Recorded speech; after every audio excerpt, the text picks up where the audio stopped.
The earth, the air, the fire, the water, return, return, return, return. The earth, the air, the fire, the water, return, return, return, return. Mention the word witch and instantly most conjure up thoughts of black magic rituals in the belly of seclusion. Just keep the line progressing.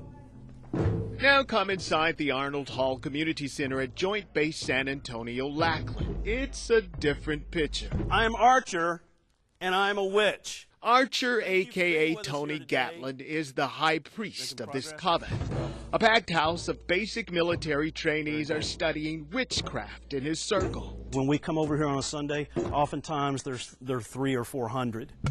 Around 320 this day, taking part in Samhain, the witches' New Year celebration on Halloween. They honor the dead and the rebirth of their god.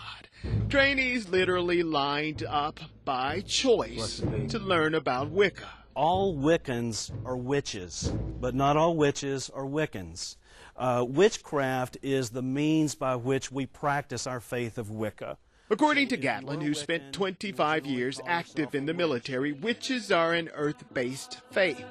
They are attuned to elements like fire, water, air, and earth. They believe in a deity made up of a god and goddess, not Satan. He says they are not the pointed hat-wearing characters portrayed in Hollywood movies. However, they do use magic. Magic is manipulating energy to make your will manifest. By their own code, spells are supposed to be limited to doing good. They believe energy cast from magic returns to them threefold. Christian faith may have prayer. The Catholics in particular may pray the rosary. We have things that we call spells that are akin to prayer.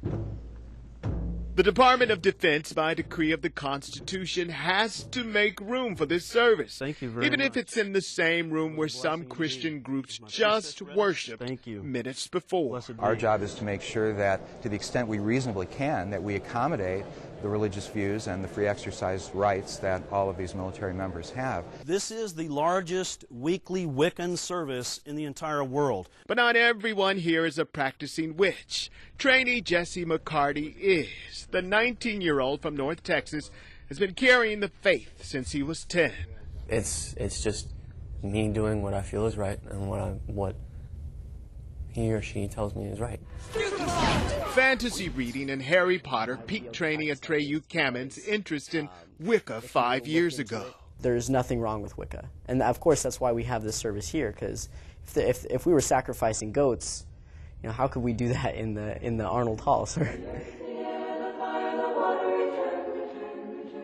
There are those who do practice such things as a part of black magic. Hail and farewell. But those kinds of witches are not a part of this military coven. Marvin Hurst, Kens5, Eyewitness News.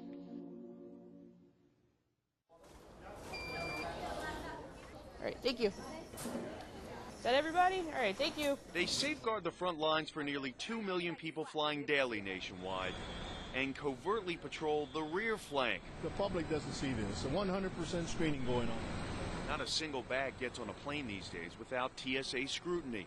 A far cry from the days just after 9/11. When I first arrived here, we were lucky to be doing 2 or 3 or 4% of checked baggage because we didn't have the equipment. It was a physical search of every bag. Now technology works hand in hand with TSA manpower, preventing threats of all kinds. Make sure everything's out of your pockets, and please x-ray all belts and wallets, all belts and wallets. Sometimes what's legal on the ground isn't permitted in the air. Make sure your pockets are completely empty. Like this knife, or these martial arts weapons, or this set of brass knuckles. All uncovered this year in carry-on bags belonging to different San Antonio passengers. We don't want something in the cabin of a plane that someone could use as a weapon. On Wednesday of last week, a passenger tried bringing this loaded .22 handgun through airport security with 9 rounds in the magazine and 1 in the chamber. Police arrested the passenger. And the answers that we do get when we do intercept weapons is, geez, I forgot it was there. That's not an okay excuse, though. No, it's not. Is every person who comes through here get the same level of screening? By and large, yes. There are some exceptions to that. What about the still word get screened. profiling? Is that a taboo word here? Or does that happen? We don't use that term. We don't profile anybody. It's a multi-layered campaign keeping the skies safe. Of the more than 800 guns detected in carry-on bags this year, San Antonio's TSA uncovered 15 of them. Good morning, ma'am. How you doing? Intelligence, technology, and manpower working together to keep you safe. See your passport? We've not had any more 9/11, thank God. The birds have flown away now and have left a barren sky. Still, sometimes I hear them singing if I close my eyes and try. So is this your first time coming out to the Joy of Jesus? You know we're always the last Saturday of the month in October, correct? That group can sing. Oh, that's our worship team. Oh, yeah, no, they used to start at 10. Mm-hmm. And that's what people always say. They pushed it back to 11.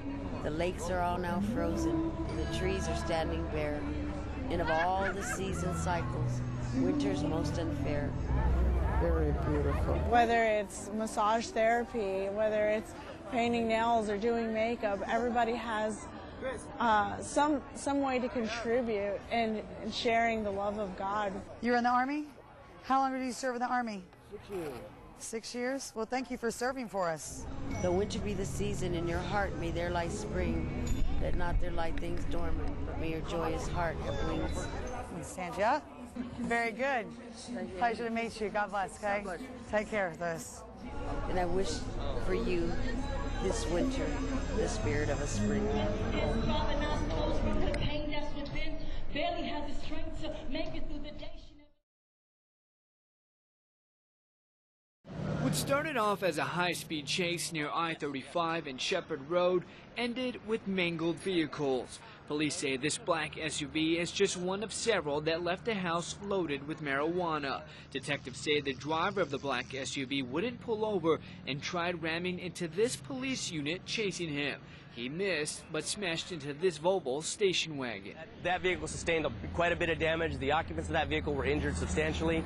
Several children and the woman in the car were airlifted to University Hospital in critical condition. The wreck was so destructive, even a car seat from the station wagon could be seen scattered along the road. It was 4 children, and it looks like they're all very young kids, under the age of 6 years old.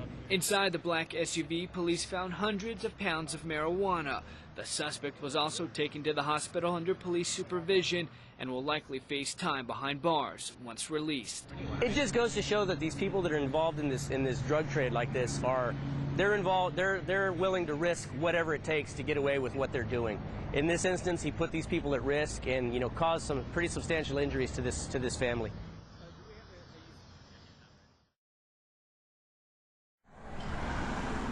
September 11th, New York City. Does anyone have an idea of what I might be talking about? It's a day few of us will ever forget. Have any of your family members ever talked to you about that day? But one many can't remember. All right, great. Thank you. When the first plane hit the tower, I remember feeling very... Miss Pence was teaching in Montana. It almost took like the breath away. When the second plane hit, most of her 5th graders weren't even born. And so for today's assignment. So what I'd like for us to do today is... Miss Pence's class wrote letters. Dear the men and women who serve. She wanted them to think about sacrifice. And thank you for never giving up on the people who needed help. And to think not just about the bad from that day. You are a hero to everyone in this country. But about the good that came from it. It just makes me sad and that people died, but it also makes me just happy that people helped.